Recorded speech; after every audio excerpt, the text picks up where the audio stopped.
Contrary to numerous false press accounts leading up to today's hearing, Mr. Comey has now finally confirmed publicly what he repeatedly told President Trump privately. That is, that the president was not under investigation as part of any probe into Russian interference.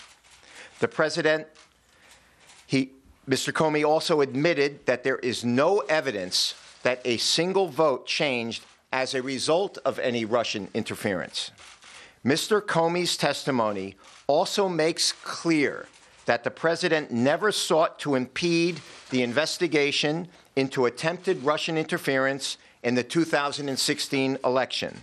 And in fact, according to Mr. Comey, the president told Mr. Comey, quote, "It would be good to find out," close quote, in that investigation if there was, quote, "some satellite associates of his who did something wrong," close quote.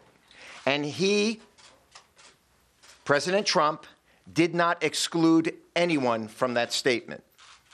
Consistent with that statement, the president never, in form or substance, directed or suggested that Mr. Comey stop investigating anyone, including the president never suggested that Mr. Comey, quote, "let Flynn go," close quote. As the president publicly stated the next day, he did say to Mr. Comey, quote, "General Flynn is a good guy. He has been through a lot," close quote. And also, quote, "asked how General Flynn is doing," close quote.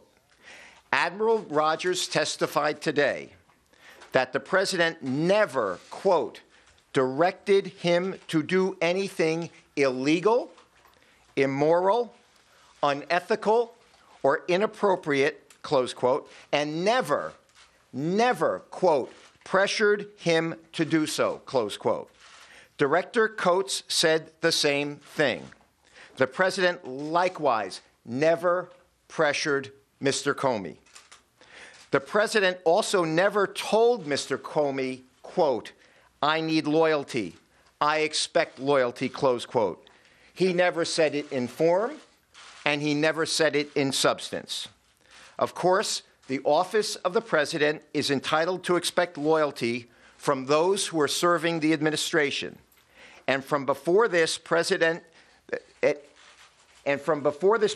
took office to this day, it is overwhelmingly clear that there have been and continue to be those in government who are actively attempting to undermine this administration with selective and illegal leaks of classified information and privileged communications.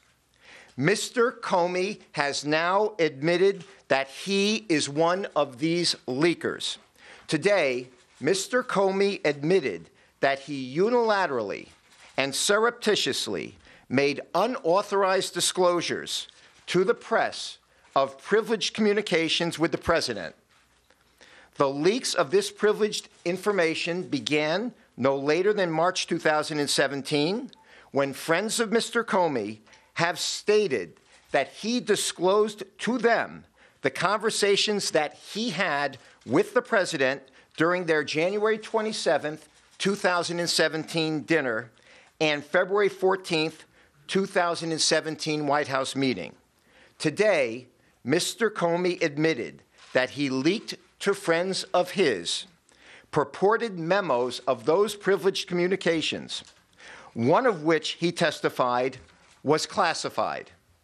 Mr. Comey also testified that immediately after he was terminated, he authorized his friends to leak the contents of those memos to the press in order to, in Mr. Comey's words, quote, "prompt the appointment of a special counsel," close quote.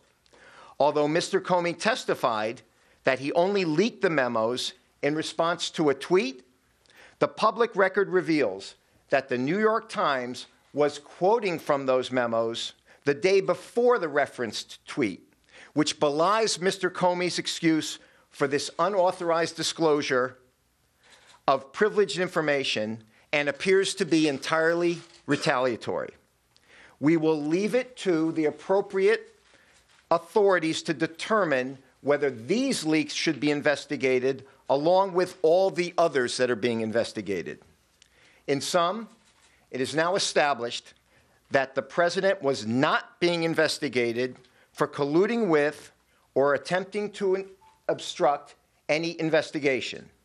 As the committee pointed out today, these important facts for the country to know are virtually the only facts that have not been leaked during the course of these events.